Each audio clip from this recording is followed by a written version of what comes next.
You know that feeling when you've got the attention of a whole room full of people? Maybe it's in real life, maybe it's on Zoom, and you ask a question, you think it's amazing, you can't wait to hear their responses, but then nobody says anything.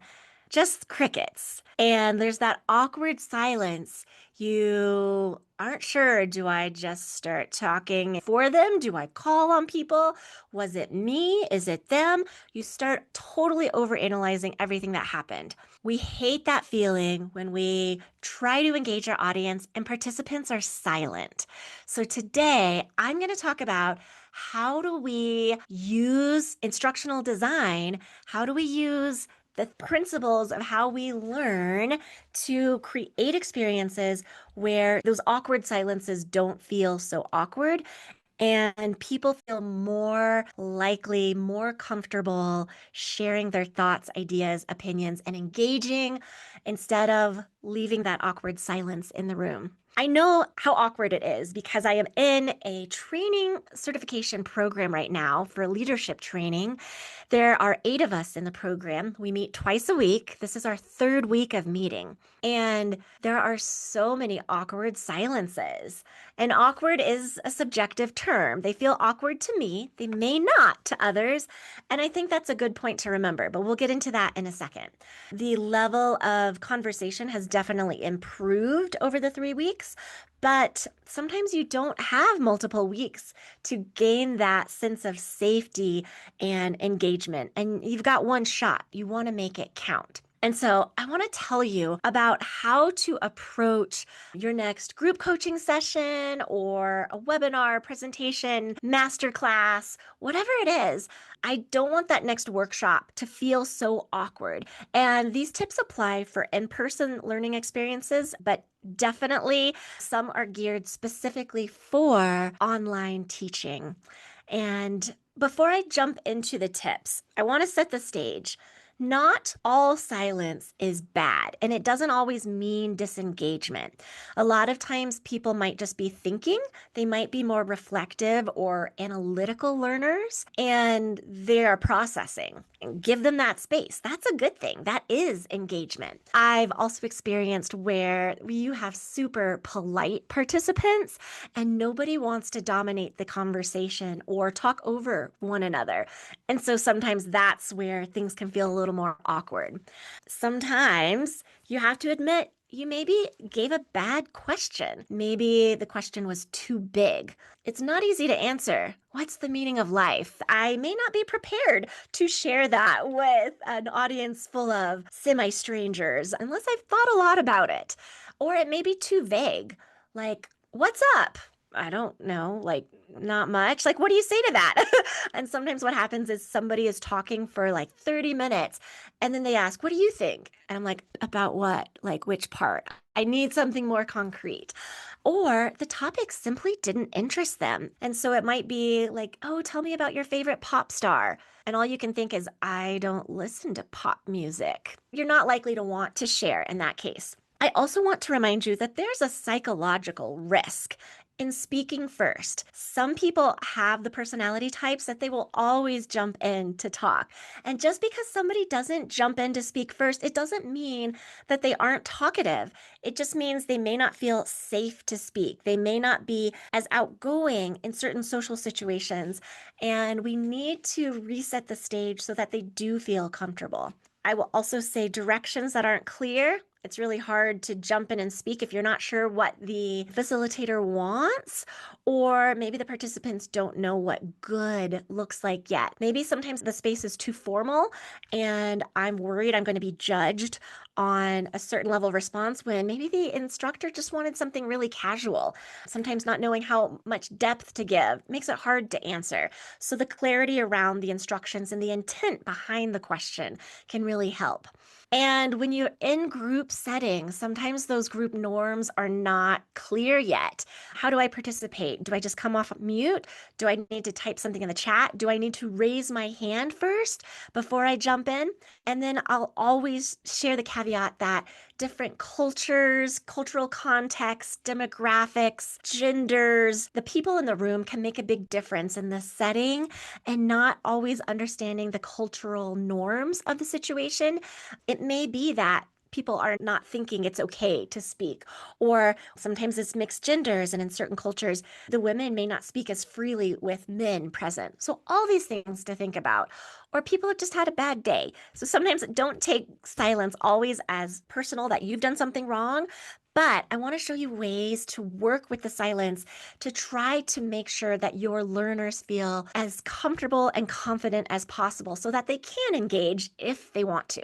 So, my first tip for you today is to give space to not answering. So, what I mean by that is encourage people to simply think about their answers first. And that kind of helps level the playing field for everyone. So, instead of saying, please answer this question, it could be, I'm going to give us 30 seconds to think before anyone responds. So then you can get your thoughts in order and be better prepared to articulate what you want to say. Another option for that is to simply say, take a moment to jot down your thoughts. No need to share yet. I'll call on you when I want participation.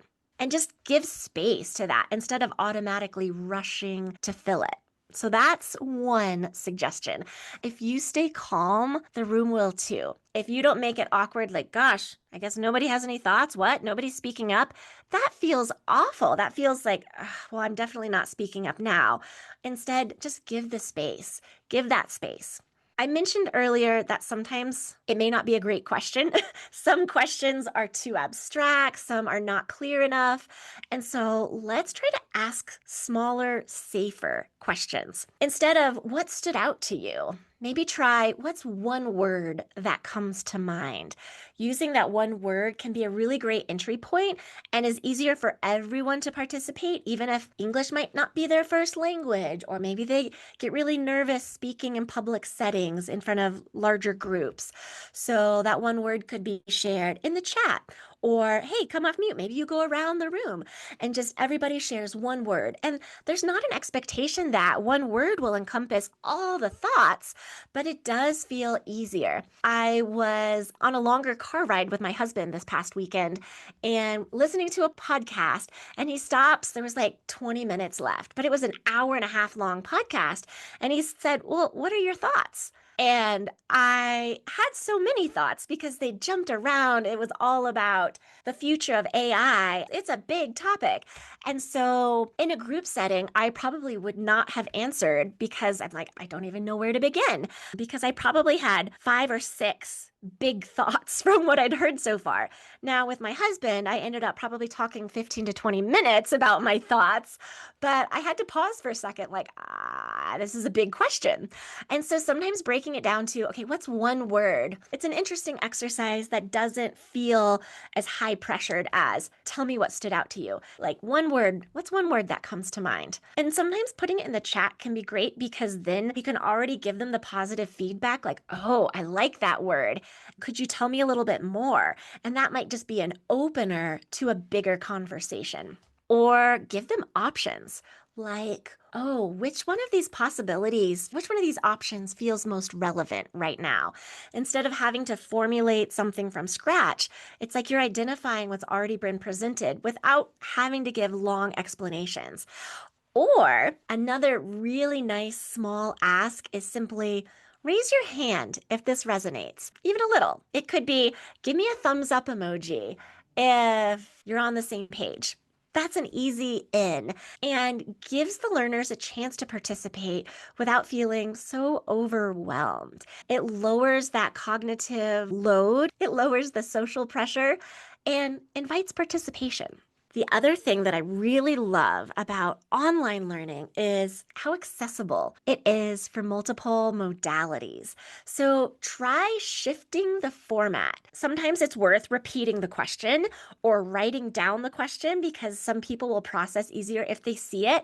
Have it on the slide or write it in the chat and give people time to think about it, but also give them choice. So maybe it's not just about verbally answering the question. Give them the option. Hey, type your answers in the chat or come off mute if you want to share. And that so many times I will write something in the chat, but I don't want to speak in front of the group. But that still gives you insight into what your learners are thinking, feeling, and lets them feel like they can be a part of the group and they're participating. You can also do this with emojis, like I said, emoji reactions, or using poll software, poll questions is another way to still show and see that the audience is engaged. They want to participate, they are listening, they just may not want to share in a verbal way. And when people are nervous sharing in full groups, they may not be so nervous sharing in small groups. And I also think this is a really positive feature of online learning. So you can create breakout rooms because most of the time, where I would be nervous sharing in front of a group of 4, 5, 6, 10, 20, 40 people, I won't be so scared sharing with 2 to 3 people. I feel like I can read the room a little better. It's more like one-on-one communication. Small groups are not as nerve-wracking. And especially if you're the expert in the room, there might be a little intimidation, like this power struggle about thinking, oh, she's going to judge me, or I might not be giving her the answer she wants. I might get cut off. I just don't know how that's going to play out. Whereas I feel a little more comfortable one on one or one on two. It feels like great. We can kind of set our own group norms and speak more freely than in a group with dozens of people. So different brains need different on ramps. Give choice. And another option that I want to share is write first, then speak. A lot of times that will create more confidence in what people have to say if they've thought about it first. And the same goes for the breakout rooms. If they've been in the breakout room, if you bring them back to the full group, it's more likely that some folks may share what they've been thinking or reflecting on or talking about, and they might not have when you first introduce the question, but after talking about it with a small group, they're more likely to share with the large. Another tip that I think works really well, and I don't see this done well as often as I'd like, and that's to model the kind of response you want. A lot of times participants stay quiet because they don't know the level of depth, or maybe they're not sure that they're understanding the question correctly. And so it's unlikely they will jump in to answer if they're not sure what you're looking for. And so if you can model that a little bit or be the first to go, even if it's just a partial response, maybe you ask a bigger question and you might give an idea like, one thing I notice is this. You may not even need to elaborate, but it may help get wheels turning in the brains of your participants so then they feel more comfortable sharing. It kind of reduces the performance anxiety. I also like doing icebreakers, not the cheesy, awkward icebreakers, but I try to make it a little more meaningful. And even if it's just going to be, let's say, an hour-long training, I want to know the folks in the room. Maybe not if there's dozens of dozens, but if it's a small enough group, I will encourage people to have their cameras on and to not be shy about speaking up, making sure that they know how, literally, to turn their mute button off or how to use that chat feature. And sometimes I will model first just to give people a chance to think about their own answers. So, in one of the workshops I regularly lead, it's live but virtual. And I ask participants to introduce themselves, like, their name, what they do at the organization, what their job is, but then to find something in their surroundings that represents who they are. And it works whether they're in an office and just have their purse or backpack next to them, or if they're at their home, or if they're in a co-working space. For instance, I have a quartz bear that I keep on my desk, and I explained that it was a gift from my son, my oldest son, who, since he could talk, has never called me mom. He always calls me Bear, and he's 13 years old now and still calls me Bear. And now my stepsons, his younger stepbrothers, also call me Bear. Now you know a little bit about me. It gave me a reason to turn my camera on, show you I'm modeling it, and then everybody else around the room. And I can show that, hey, it's a lighthearted question. I don't need to know your whole life story. You can share whatever makes you comfortable, literally. Yeah, it could be I have this water bottle with stickers from all the national parks I visited. Great. That tells me you love the outdoors or visiting national parks. Cool. We have that in common. And then we move on from there. But it's just a really nice way to set the tone and, yeah, help to reduce other people's anxiety. The next thing I want to acknowledge is that I mentioned earlier I'm in this leadership trainer certification, and I do a lot of leadership development workshops. And it takes a lot of self reflection. It's not as simple as, like, here's how to submit your time cards. It's about thinking about your personal identity, how you show up as a leader. So I like to acknowledge, I usually don't put people on the spot, especially without giving them time to think. But I also like to mention that this is a big question. If it's a more serious topic or a more introspective or personal topic, I like to acknowledge that it takes bravery to share your inner thoughts out loud. And sometimes I'll end a workshop by asking others to talk about one change that they plan on making. What's something you're going to hold yourself accountable to? And saying it out loud, there's a reason for that because it makes us more likely to follow through on that goal, promise. Not only do I demonstrate and share myself in a vulnerable way, I like to acknowledge that it can feel a little risky to say these things out loud, or there's no pressure to be polished here, and really trying to make the space less formal. But thanking people when, gosh, that was really important what you shared. That was really meaningful, or like that took a lot of bravery and that was very vulnerable of you. And I think we all are able to learn a lot from that example or story. And I really appreciate you sharing. And that also creates, I think, some more emotional safety around the ideas. So sometimes just that one simple sentence can really unlock the room. It's like we're validating and we're celebrating when people are vulnerable. And I think the last tip I want to leave you with is sometimes use silence intentionally. We want that pause. It signals introspection and reflection. It helps with bringing in more depth or encouraging quieter voices and helping to prevent the dominant voices from jumping in too fast. So I always try to count slow. I always count to at least 5, if not 10, in my head before I jump in. And I try not to jump in with too many words. I really try to let the silence just be comfortable with the silence. And others will usually come out. And sometimes it's the people you don't expect to. Be like, great.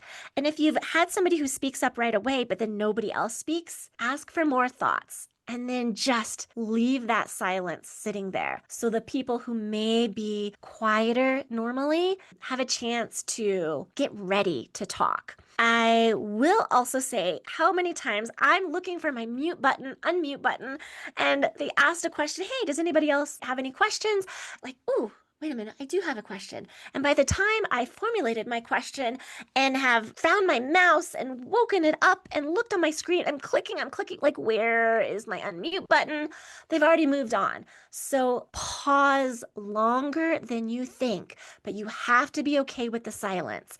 And when you're facilitating, silence, I've learned, it feels longer to you than it does to others. So just remember that it's probably not as awkward for others. And especially once somebody does jump in to start speaking, because typically your audience, somebody will, if you've set things up well, or it's okay. But once they do, people forget about the silence. They're just like, oh, they're already thinking about that next thing. So it doesn't have to be an awkward thing. And I'm hoping that you can shift your mindset a little around not trying to get your participants to talk, but create conditions that would make it easier for the group to participate. It's really more about curiosity, not blame. And remember that silence doesn't necessarily mean anything bad. So don't force it, but hopefully you can try some new strategies to get past those awkward silences. So at least they're not awkward for you or your participants. Thanks so much, and I'll talk to you next time. Thanks for tuning into the Learning Alchemy Lab. If you enjoyed this episode, hit subscribe and connect with me on Instagram at The Learning Alchemist. Until next time, keep teaching with intention and creating learning that truly transforms.